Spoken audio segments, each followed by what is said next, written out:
हैं कि हम सेवादार क्यों बने और कैसे बने। और सेवादारी का सबसे पहला उसूल होता है समर्पण, सरेंडर करना। गुरु की, परमात्मा की विश के आगे, उनकी विल के आगे समर्पण करना, जिसको कहते हैं कि हम तेरी रज़ा में राज़ी रहें, इतनी हमें ताकत बख्शना, इतनी हमें हिम्मत बख्शना। जब आप समर्पण में आ जाते हैं तो आप उसका एक साधन बन जाते हैं। जैसे आपसे बात करने का मेरा ये साधन माइक है, ऐसे जब हम समर्पण में आते हैं, सरेंडर की भावना में आते हैं, तो परमात्मा खुद ही हमारे लिए रास्ते खोलता है। जब उसको पता होता है एक आत्मा समर्पण कर रही है, वो अपने जीवन का लक्ष्य मेरे हाथों में सौंप रही है, तो आपके लिए अच्छे रास्ते, आपके कर्मों के मुताबिक जो भी आपको चाहिए वो आपके लिए खोलता है। साथ संगत जी, एक और बात मैंने देखी है, कई बार हमारे मन में किसी चीज़ की बड़ी प्रबल इच्छा होती है कि मेरे साथ ये हो, या मुझे ये अचीव करना है, या मुझे ये मिल जाए, और हम उस इच्छा को लेके परेशान भी रहते हैं।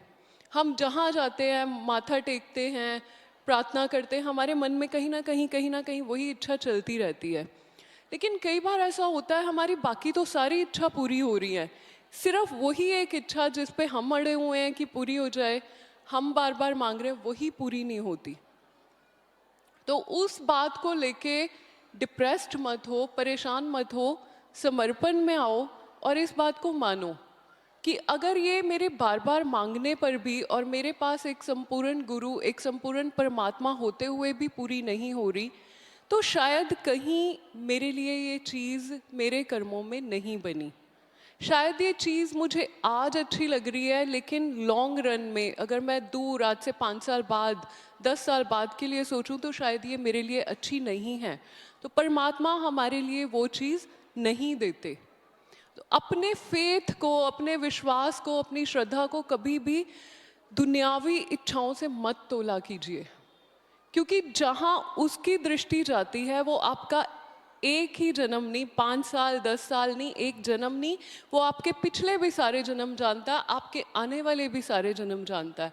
तो उस पर भरोसा रखो, उससे 2 तरीके से मांगा करो कि ये मेरी प्रभु इच्छा है, अगर आपकी भी इच्छा है तो मुझे ये बख्श दो, और अगर ये मुझे नहीं मिल सकता, ये मेरा काम नहीं हो सकता, तो प्रभु मुझे इतनी हिम्मत दो, मुझे इतनी ताकत दो कि मैं इसके बिना भी खुश रहना और जीना सीख सकूं। तो समर्पण सबसे पहले आपके अंदर यहाँ से आता है। गुरबाणी में भी बार बार यही आया है कि अपने अंदर निमानापन लेके आओ, नम्रता लेके आओ। तो सबसे पहले नम्रता तो अपने परमात्मा के साथ लाओगे ना, कि मैं तेरे आगे प्रार्थना कर सकता हूँ, लेकिन अगर फिर भी कोई चीज़ मुझे नहीं मिल रही, तो मैं तेरी इच्छा में राज़ी हूँ। क्या हूँ? राज़ी हूँ।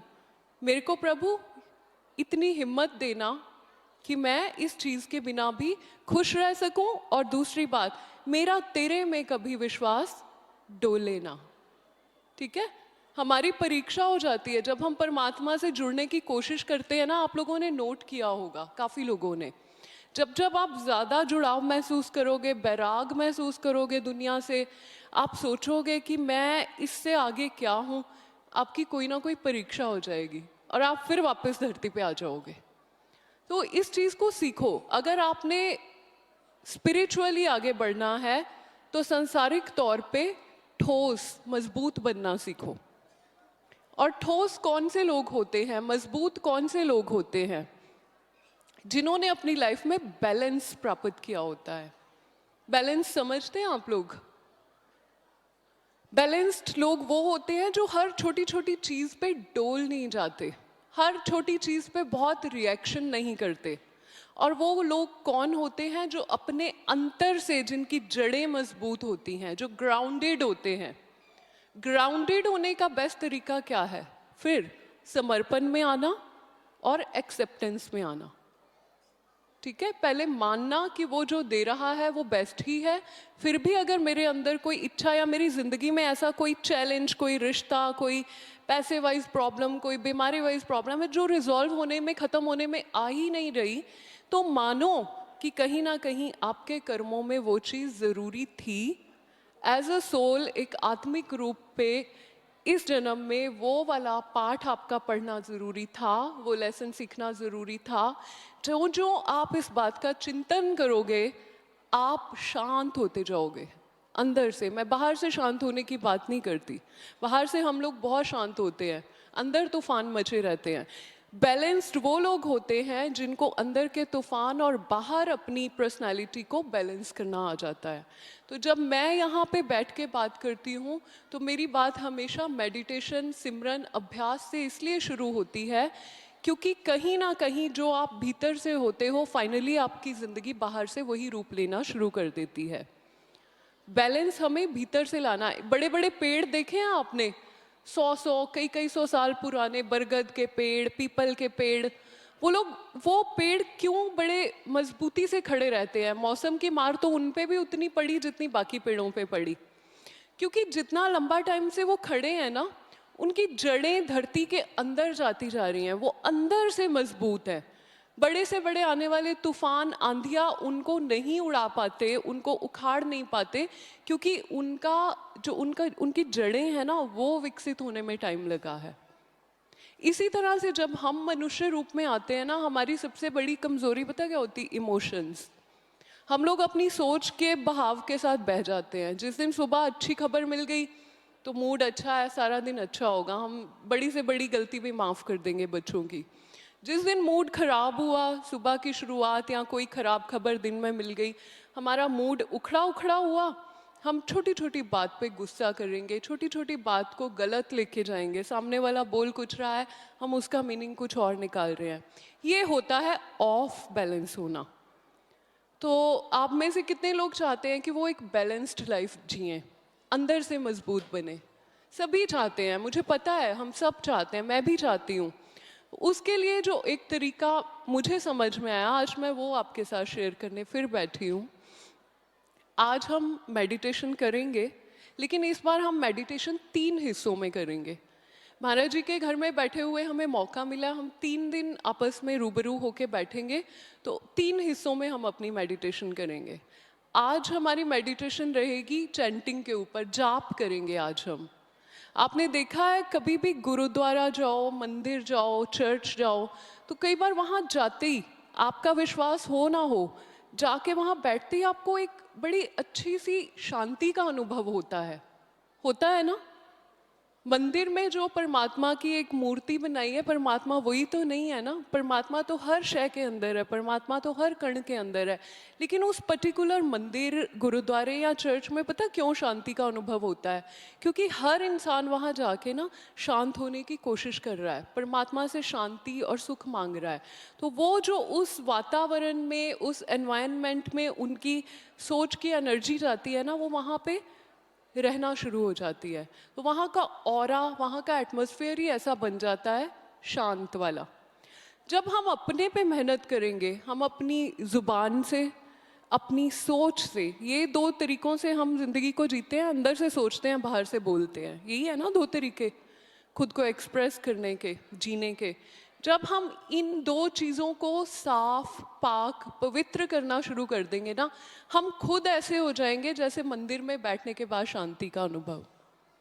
आप खुद से ही कभी कभी सोचोगे सुबह उठ के या सोते वक्त कि पहले मैं क्यों इतनी परेशान रहती थी या रहता था, और अब सडनली मुझे क्या कृपा मिली है कि मैं शांत रहना शुरू हो गया हूँ। जो चीज़ें आज से 1 साल पहले मेरा बीपी बढ़ा देती थी, आज मुझे उनसे इतना फर्क नहीं पड़ता। वहाँ पे समझ लेना आपकी आध्यात्मिक जो है तरक्की शुरू हो गई है। यहाँ इस संसार में रहते हुए आध्यात्मिक तरक्की को मापने के जो मापदंड हैं वो अलग हैं।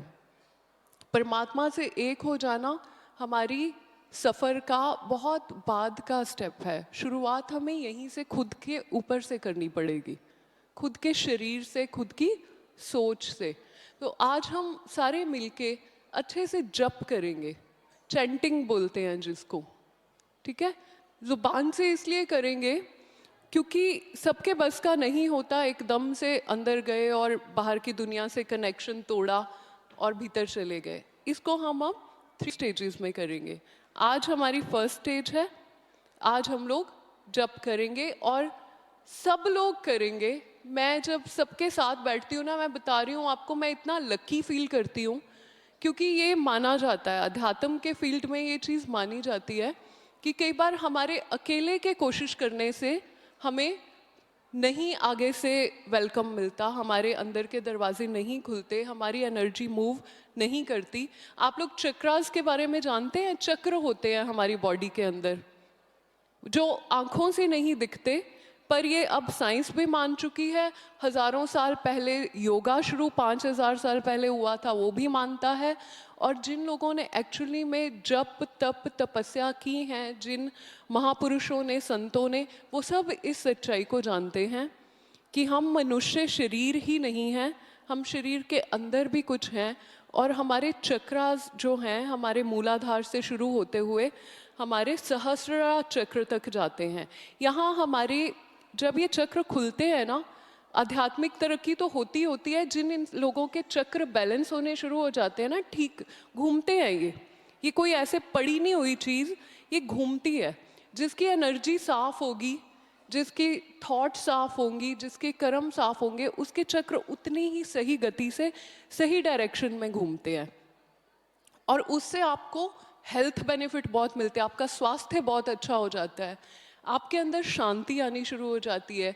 कई लोगों का आपने सुना होगा, मतलब मजाक की भाषा में तो बोल देते हैं इसकी काली जुबान है, इसने जो बोल दिया सच हो जाएगा। हालांकि वो गलत बोलने वालों को बोलते हैं, लेकिन कई लोग होते हैं जो सहज भाव भी अच्छी चीज़ बोलते हैं और वो एक्चुअली में सच हो जाती है। तो ये हमारे चक्र और उनके अंदर एक और सटल लेवल पे चक्र होते हैं। ये सारी डिटेल्स अलग हैं, हमें उन पे नहीं जाना। लेकिन जब हम भक्ति में उतरते हैं, हम अच्छी थॉट्स लाते हैं, अच्छे कर्म कमाते हैं, हमारे 7 चक्र हैं, एक एक एक एक सबकी अलग अलग क्वालिटीज़ हैं, ये लाइन में आते जाते हैं, बैलेंस होते जाते हैं, साफ होते जाते हैं, और इनकी घूमने की गति और दिशा सही होती जाती है। उसके साथ आप देखेंगे कई लोग बीमार नहीं पड़ते। कई लोग आपको बोलते हैं मैंने इतने साल से कोई दवाई नहीं खाई, सिर दर्द हो तो गर्म पानी के 2 गिलास पी लिया करो, या तुम डिस्प्रिन खा लो। गर्म पानी पीने से भी उनका सिर दर्द ठीक हो जाता है, और कुछ लोगों का डिस्प्रिन खाने से भी नहीं होता। तो जब हम भक्ति के मार्ग पे उतरते हैं ना, बहुत फायदे मिलते हैं हमें। आपकी ज़ुबान अच्छी हो जाएगी, आपकी सेहत अच्छी हो जाएगी। अच्छा, फिर कुछ चक्र ऐसे हैं जिन पे अगर आप आ गए और वो आपके ठीक हो गए, आपको कमाई करने में भी प्रॉब्लम नहीं आएगी। अबंडेंस बोलते हैं जिसको, बरकत। बरकत आपकी तरफ अपने आप आनी शुरू हो जाती है। जिस काम को करने के लिए लोगों को सालों साल लग जाते हैं, आपको बैठे बिठाए वो कृपा आनी शुरू हो जाती है। तो भक्ति जो है, ये मार्ग बहुत ब्यूटीफुल है। एक ही जगह पे हम सारे मार खा जाते हैं जब हम फोकस नहीं करते। हम लोग बहुत थोड़ा ध्यान देते हैं। हम बच्चों को तो कहते हैं इसका ध्यान नहीं लगता है, पढ़ने में अच्छा है, कहती है ना माएँ बहुत सारी, पढ़ने में तो अच्छा है पर इसने टिक के नहीं बैठना। आज मैं भी आपको बोल रही हूँ, आप सबके अंदर ये गुण है, किसी को परमात्मा ने कम नहीं बना के भेजा, लेकिन आप टिक के नहीं बैठते। आप पढ़ाई, अपनी स्कूलिंग की तरफ ध्यान नहीं देना चाहते।